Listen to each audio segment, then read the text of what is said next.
ഇപ്പോൾ കേരളത്തിന്റെ നിയുക്ത ഗവർണർ രാജേന്ദ്ര വിശ്വനാഥ് അർലേക്കർ എത്തിയിരിക്കുകയാണ്. വിമാനത്താവളത്തിലെ ടെക്നിക്കൽ ഏരിയയിൽ നിന്ന് മുഖ്യമന്ത്രിയും മന്ത്രിമാരും ചേർന്ന് സ്വീകരിച്ചതിന് ശേഷം അദ്ദേഹം വാഹനത്തിൽ ഇപ്പോൾ പുറത്തേക്ക് വരുന്ന കാഴ്ചയാണ് നമ്മൾ കണ്ടുകൊണ്ടിരിക്കുന്നത്.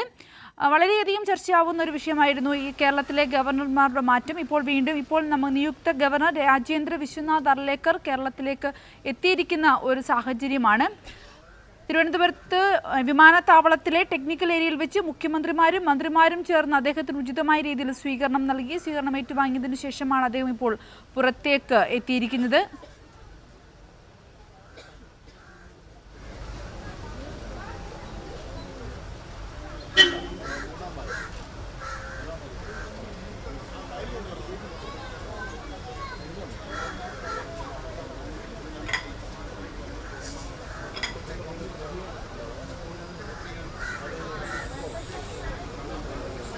രാജേന്ദ്ര വിശ്വനാഥ് അർലേക്കർ കേരളത്തിലെത്തിയിരിക്കുകയാണ്. വിമാനത്താവളത്തിലെ ടെക്നിക്കൽ ഏരിയയിലാണ് മുഖ്യമന്ത്രിമാരും മന്ത്രിമാരും ചേർന്ന് അദ്ദേഹത്തെ സ്വീകരിച്ചത്.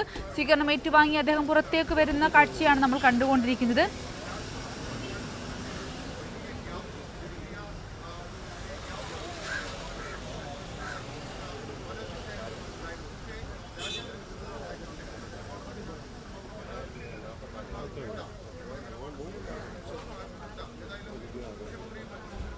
ഏവർക്കും അറിയാവുന്ന ഒരു മാറ്റമായിരുന്നു കേരളത്തിൽ സംഭവിച്ചുകൊണ്ടിരിക്കുന്ന. പുതിയ ഗവർണർ കേരള സർക്കാരുമായി ചേർന്ന് മുന്നോട്ടുള്ള പ്രവർത്തനം വളരെ കാര്യക്ഷമമായി മുന്നോട്ട് പോകുമെന്നൊരു പ്രതീക്ഷയാണ് മുഖ്യമന്ത്രി അടക്കമുള്ളവർ ഈ ഒരു സാഹചര്യത്തിൽ നമ്മൾ വെളിവാക്കി തന്നിട്ടുള്ളത്. ഇപ്പോൾ അദ്ദേഹം തിരുവനന്തപുരത്ത് എത്തി അദ്ദേഹത്തിന് സ്വീകരണങ്ങൾ നൽകിയിട്ടുണ്ട്. ഇപ്പോൾ ഷീജ തിരുവനന്തപുരത്ത് നമ്മളോടൊപ്പം ചേർന്നിരിക്കുകയാണ്. ഷീജ, വിമാനത്താവളത്തിൽ വെച്ച് തന്നെ മുഖ്യമന്ത്രിമാരും മന്ത്രിമാരും ചേർന്ന് ഉചിതമായ സ്വീകരണം നൽകിയാണ് അദ്ദേഹത്തെ കേരളത്തിലേക്ക് സ്വീകരിച്ചിരിക്കുന്നത്.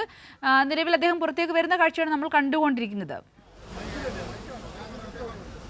ചിന്തൂരി അല്പസമയം മുമ്പാണ് കേരളത്തിന്റെ 23ാമത് ഗവർണറായി ചുമതലയേൽക്കാൻ പോകുന്ന നിയുക്ത ഗവർണർ രാജേന്ദ്ര വിശ്വനാഥ് അർലേക്കർ ഇവിടെ കേരളത്തിലേക്ക് എത്തിയത്. തിരുവനന്തപുരത്ത് വിമാനത്താവളത്തിന്റെ ടെക്നിക്കൽ ഏരിയയിലാണ് അദ്ദേഹം എത്തിയത്. പ്രത്യേക ചാർട്ടർ വിമാനത്തിലെത്തിയ അദ്ദേഹത്തെ കേരളത്തിന്റെ മുഖ്യമന്ത്രി പിണറായി വിജയൻ, അതോടൊപ്പം തന്നെ മന്ത്രിമാരായ KN ബാലഗോപാൽ, V ശിവൻകുട്ടി തുടങ്ങിയ മന്ത്രിമാരും ചീഫ് സെക്രട്ടറി ഉൾപ്പെടെ ചേർന്നാണ് അദ്ദേഹത്തെ ഇങ്ങോട്ടേക്ക് സ്വീകരിച്ചത്.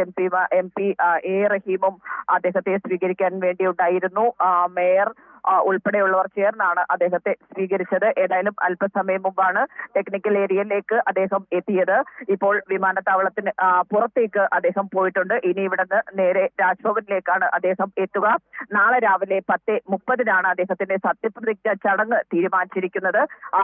സത്യപ്രതിജ്ഞ ചടങ്ങ് നാളെ രാവിലെ 10:30 രാജ്ഭവനിൽ പ്രത്യേകമായി സജ്ജീകരിച്ച പന്തലിലായിരിക്കും നടക്കുക. ഇതോടുകൂടി അദ്ദേഹം കേരളത്തിന്റെ 23ാമത് ഗവർണറായി ചുമതല ഏറ്റെടുക്കുന്നതായിരിക്കും. ഇനിയിപ്പോൾ ജനുവരിയിൽ ഈ മാസം 17-നാണ് കേരളത്തിന്റെ ബജറ്റ് സമ്മേളനം ആരംഭിക്കാൻ പോകുന്നത്. അപ്പോൾ 17-ാം തീയതി പുതിയ ഗവർണറുടെ നയപ്രഖ്യാപന പ്രസംഗത്തോടു കൂടിയായിരിക്കും ഈ ഒരു സഭാ സമ്മേളനത്തിന് കൂടി തുടക്കമാകുക. ഏതായാലും കേരളത്തിന്റെ 23ാമത് ഗവർണറായി നാളെ സത്യപ്രതിജ്ഞ ചെയ്യുന്ന നിയുക്ത ഗവർണർ രാജേന്ദ്ര വിശ്വനാഥ് അർലേക്കറാണ് ഇപ്പോൾ അല്പസമയം മുമ്പ് ഇവിടെ തിരുവനന്തപുരത്ത് എത്തിയത്. വ്യക്തമാണ് ഷീജ. കേരളത്തിന്റെ നിയുക്ത ഗവർണർ രാജേന്ദ്ര വിശ്വനാഥ് അർലേക്കർ കേരളത്തിലെത്തിയിരിക്കുകയാണ്. ഉചിതമായ രീതിയിൽ അദ്ദേഹത്തിന് സ്വീകരണങ്ങൾ നൽകി.